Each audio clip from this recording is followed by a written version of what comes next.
ابھی دینے جا رہا ہوں، ایک ایک چیپٹر بھیجتا جاؤں گا، ایک ایک پیج بھیجتا جاؤں گا اور اس کی وائس ریکارڈنگ بناتا جاؤں گا۔ آپ سے درخواست ہے کہ مائک آف کر کے پابندی سے آپ دھیان پوروک یعنی پورے دماغ سے اس کا سلیس ترجمے کے ساتھ اس اسپیچ کو سمجھیے۔ Let's understand Indian Muslims and independence day. تقریر کرتے وقت یہ ہیڈنگ نہیں بولنی ہے۔ جب آپ تقریر کا آغاز کریں گے تو آپ کی تقریر الحمدللہ یعنی خطبے سے شروع ہونی چاہیے۔ کیسے کہیں گے آپ؟ الحمدللہ رب العالمین والصلاة والسلام علی سیدنا محمد وعلی آلہ واصحابہ اجمعین، اما بعد۔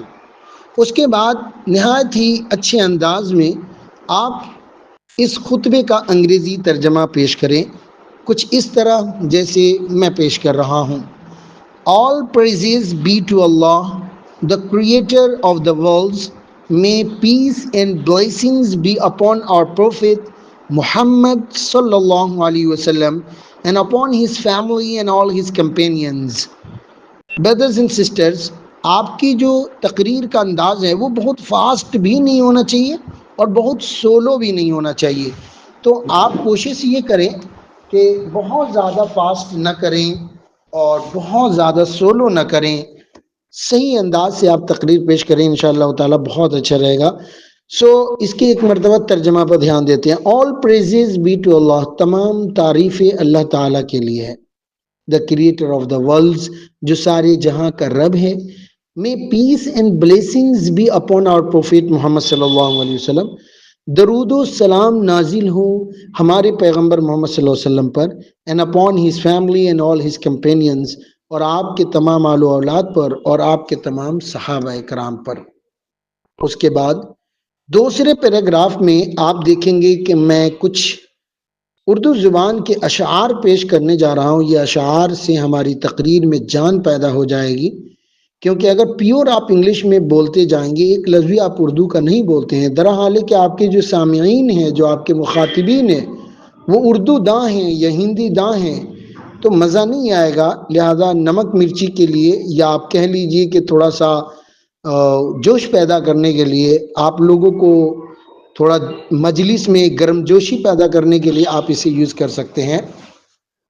Respected judges and honors guests, ladies and gentlemen، سرفروشی کی تمنا اب ہمارے دل میں ہے، دیکھنا ہے زور کتنا بازوئے قاتل میں ہے، کچھ بات ہے کہ ہستی مٹتی نہیں ہماری، صدیوں رہا ہے دشمن دور زماں ہمارا۔ یہ علامہ اقبال کے اشعار ہے۔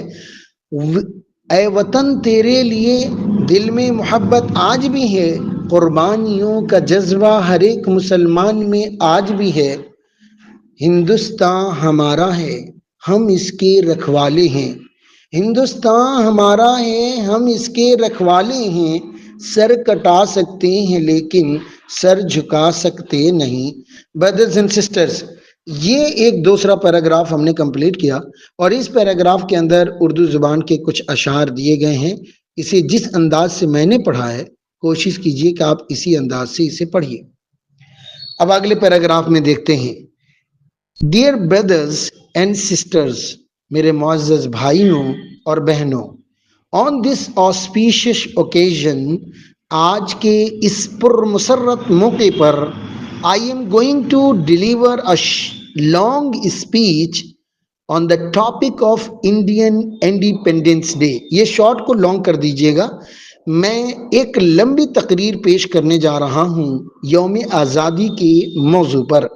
As you know very well، جیسا کہ آپ بخوبی جانتے ہیں، it's the most important day for all Indian citizens۔ یہ بہت ہی اہم دن ہوتا ہے تمام ہندوستانی شہریوں کے لیے۔